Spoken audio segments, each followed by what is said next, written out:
তাহলে চলো যেখানে করছিলাম ওখানে আবার চলে যাই।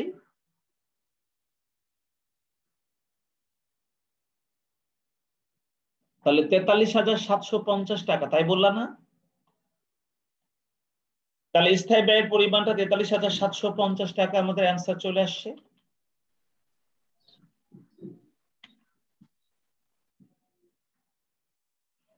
এটা আমরা ঘ নাম্বার প্রশ্নের জবাবটা দিয়ে দিলাম।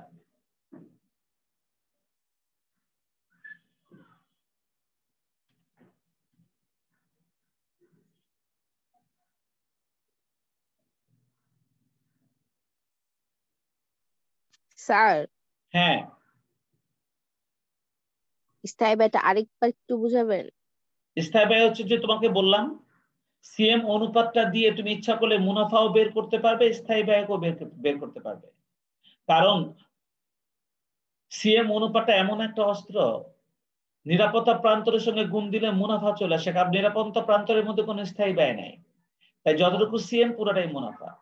আর ঠিক সেরকম আবার সমচ্ছেদ বিন্দুর মধ্যে আবার মুনাফা নাই, তাই যতটুকু সিএম পুরোটাই স্থায়ী ব্যয়। তাই আমরা সমচ্ছেদ বিন্দুর মধ্যে যতটুকু সিএম তাকে স্থায়ী ব্যয় বলি।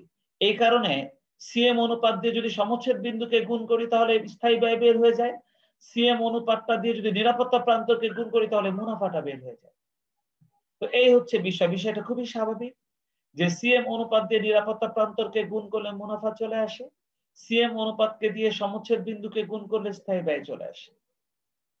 এবার চলো আমরা শেষ আইটেমটা উমো নাম্বার। দেখো আমাদের কাছে উমো নাম্বারে ওনারা আরেকটা জিনিস জানতে চেয়েছে, সেটা হচ্ছে পরিবর্তনশীল ব্যয়।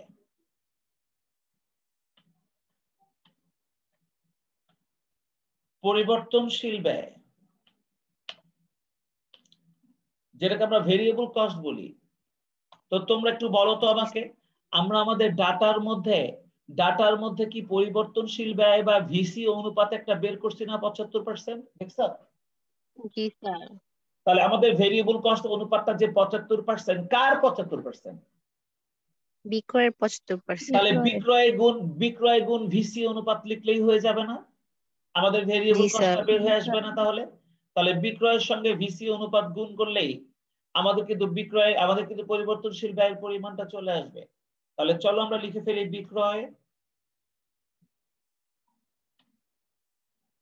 বিক্রয় গুণ ভিসি অনুপাত। বিক্রয় গুণ ভিসি অনুপাত।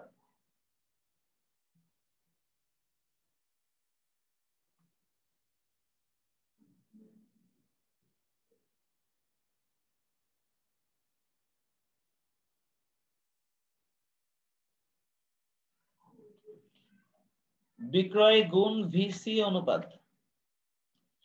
তাহলে কিন্তু আমরা আমাদের পরিবর্তনশীল ব্যয়টা পেয়ে যাব। ভিসি মানে কিন্তু ভেরিয়েবল কস্ট, আর ভেরিয়েবল কস্ট মানে কিন্তু পরিবর্তনশীল ব্যয়। তাহলে দেখো তো আমাদের প্রশ্নের মধ্যে বিক্রয়টা কত দেওয়া ছিল? আমাদের প্রশ্নের মধ্যে বিক্রয়টা একদম শুরুতেই দেওয়া ছিল কত জানো? 2,50,000 টাকা। তাহলে 2,50,000 টাকা, 2,50,000 টাকা এর সঙ্গে এখন আমরা গুণ করব আমাদের ভিসি অনুপাত। আমাদের ভিসি অনুপাতটা ছিল হচ্ছে 0.75, ভিসি অনুপাতটা ছিল 0.75। তাহলে দেখো তো 0.75 গুণ করলে এখন অ্যামাউন্টটা কত আসে? 1,87,500। তাহলে 1,87,500 টাকা হয়ে যাবে আমাদের পরিবর্তনশীল ব্যয়ের পরিমাণ, 1,87,500। এটা হয়ে গেল আমাদের পরিবর্তনশীল ব্যয়। দেখেছ? এই সোমা, তুমি কি 1,87,500 বের করেছ? জি স্যার। এবার তুমি একটু ক্যালকুলেটর নাও হাতে। তোমার হাতে ক্যালকুলেটর আছে? তোমার হাতে ক্যালকুলেটর আছে? জি। হ্যাঁ, প্রথমে তুমি বিক্রয়টা লেখো 2,50,000। ক্যালকুলেটরে তোলো বিক্রয় 2,50,000। বিক্রয় লেখো জি স্যার। 2,50,000, তুলছো? এবার এখান থেকে তুমি পরিবর্তনশীল ব্যয় 1,87,500 বাদ দাও। ওই বিক্রয় থেকে পরিবর্তনশীল ব্যয় 1,87,500 বাদ দাও। হ্যাঁ দিছি। সিএম কত আসছে? সিএম আসছে 63,000। সিএম আসছে না না ওয়েট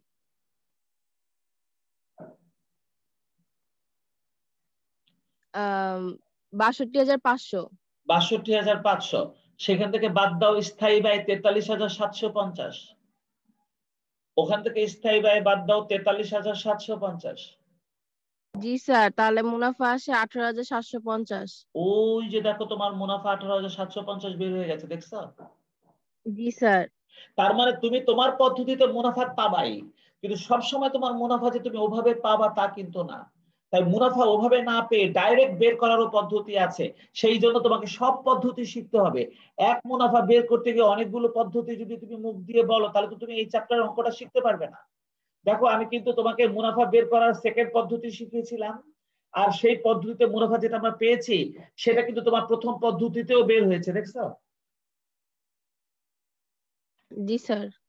তাহলে তোমাকে এটা অবশ্যই শিখতে হবে এবং এটা মনে রাখতে হবে। আদিবা আছো নাকি? আদিবা,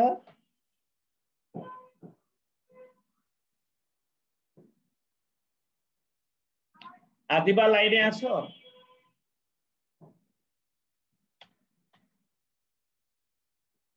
আদিবা লাইনে নাই, ও চলে গেছে।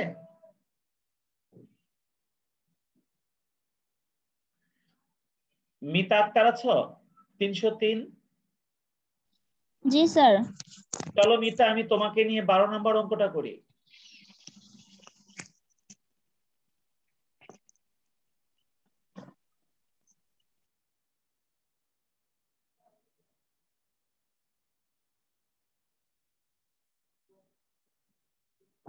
আমি তোমাকে নিয়ে 12 নম্বর অঙ্কটা, বোধহয় 12 নম্বর অঙ্কটা করার টাইম আজকে পাবো না।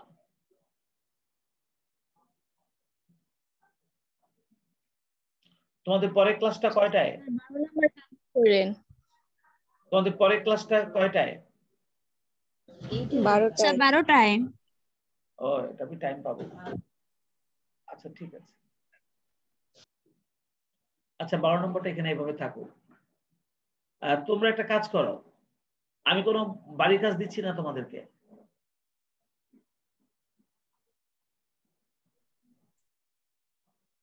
থাক, এই অঙ্কের কোন স্ক্রিনশট নেওয়ার দরকার নেই। তোমরা হাজিরাটার একটা স্ক্রিনশট নাও, ঠিক আছে? মিতা, আমি তোমাকে নিয়ে পরের ক্লাসে করবো অঙ্কটা, আমি সময়ের দিকে খেয়াল করিনি। ওকে স্যার, ইনশাআল্লাহ। হ্যাঁ, পরের ক্লাসে আমি তোমাকে নিয়ে অঙ্কটা করবো।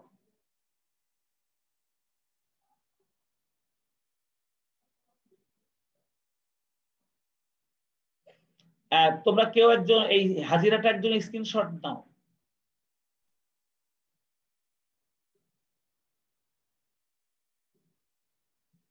এই পেজটা নেওয়া হলে আমাকে বলো।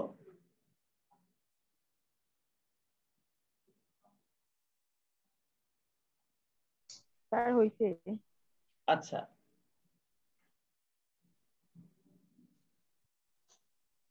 এবার এই পেজটুকু নাও।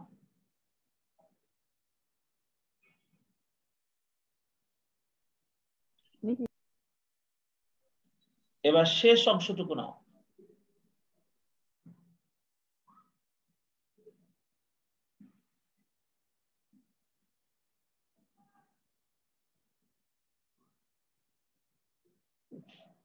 নিয়েছ?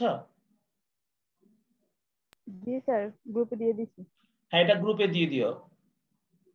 তোমরা পরের ক্লাসের জন্য প্রস্তুতি নাও। আমি তাহলে আজকে বিদায় নেই। আল্লাহ হাফেজ। আসসালামু আলাইকুম স্যার। ওয়ালাইকুম আসসালাম।